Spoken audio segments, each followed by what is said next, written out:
Joining me now is Congresswoman Jan Schakowsky, Democrat from Illinois, and a member of the Pro-Choice Caucus, and Krystal Ball, co-host of The Cycle right here on MSNBC. Thanks to both of you for being here tonight. Thanks for having us. Thank you. Congresswoman, does Paul Ryan have a Todd Akin problem? Well, actually, Paul Ryan has a more anti-choice voting record than, according to the National Right to Life Committee, than Todd Akin even has. Really? So every opportunity that he's had, yeah, slightly better from their point of view. He's slightly more against women being able to have an abortion. And of course, of the 38 anti-choice bills he's co-sponsored, several have no exception for rape or incest. And you've talked about the forcible rape. He's trying to run away from that, saying rape is rape, but he did want to make a distinction between forcible rape and unforcible, what would that be? Right. Rape. Do you know what his score is from that group? 100%. He's 100%. rated 100% by that group. Yeah, so, and he's been in his 7th term, so every year, every session, he's had a 100% voting record. Now, Krystal, Akin doesn't rate 100%, yet he's become the new face of the extreme right on this. So if Mr. Ryan is outscoring him, that says a whole lot about what he was trying to project today on the airplane to reporters. That's exactly right. And I think what Paul Ryan is missing here is, while Todd Akin's comments themselves were offensive, it's not his crazy talk that I have as much of a problem with as his crazy policies that are the logical outgrowth of that crazy talk.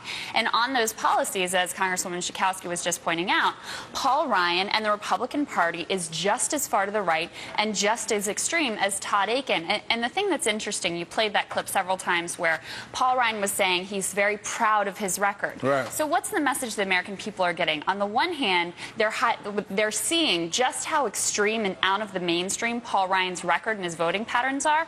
On the other hand, they're seeing him parsing words just like any politician and willing to totally toss aside his allegedly firmly held beliefs now that it happens to be politically inconvenient for him. So when we look at this Paul Ryan, Congresswoman, we're looking at a man who has these great convictions, very passionate, but now he seems to be playing political. He said, let me play this to you, that he said in an interview last night he was not trying to threaten access to birth control. Listen to this.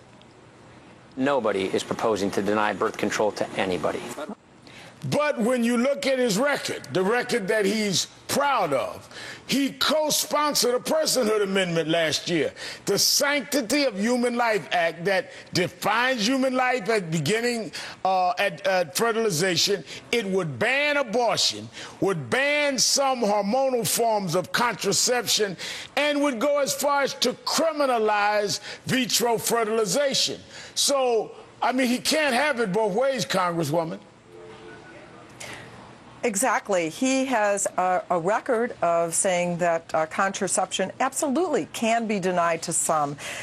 When Obamacare offered preventive services, including contraception, Paul Ryan was not in favor of requiring all employers to provide contraception to their employees. And now Paul Ryan is saying that he doesn't think women are going to fall for these side issues, or that women are going to take the bait to all the distractions that Barack Obama is trying to throw their way. I think referring to these very issues, that somehow now rape is really a side issue, that access to contraception and even abortion is now a side issue. Now, Krystal, do you think that they thought this wouldn't come up during the election? I mean, did they act surprised this has come up? Well, I think they've been crossing their fingers, hoping to not have to talk about it. And that's the thing here.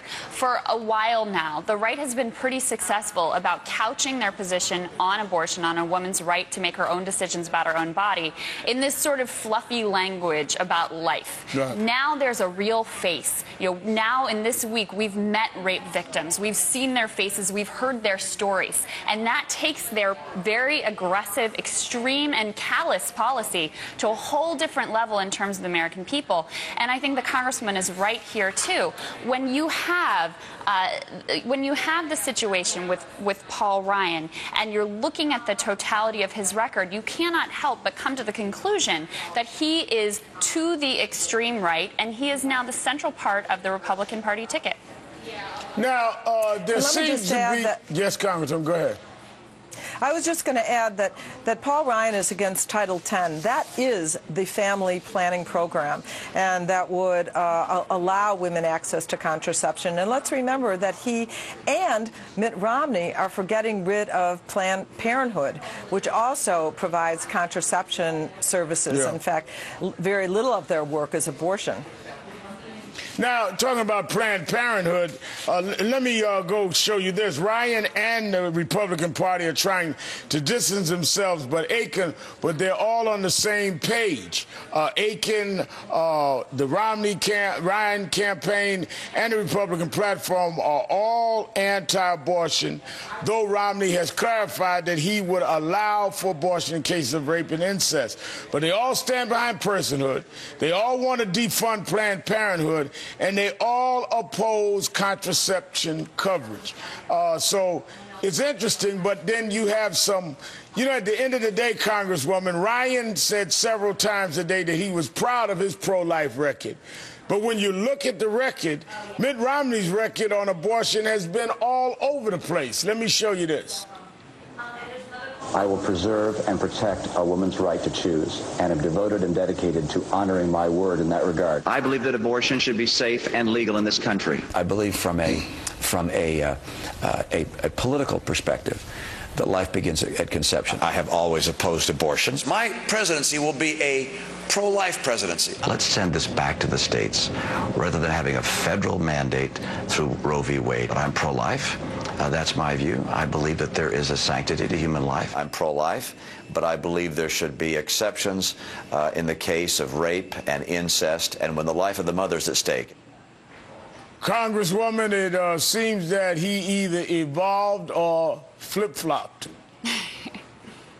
Well, I think the message, though, to women ought to be very, very clear. You certainly can't rely on Mitt Romney or Paul Ryan when it comes to women's health care. I think that that party, and now in their platform, and how about it when they say that Mitt Romney doesn't really support the platform position, which is no abortions with any exceptions, none. Right. Rape, incest, life of the mother. So I think they are a danger, both of them, and the party itself are a danger to women's health. And let's be honest, too. I mean, the party, even not looking at these issues, has an image problem just because it's so male-dominated. So when you add these positions, these anti-woman positions, to the male-dominated problem, it's no wonder why there is such a gender gap in favor of Democrats, and one that I think will only widen from here on out. We're going to be talking about that later in the show. Congresswoman Jan Schakowsky and Crystal Ball, thanks for your time tonight.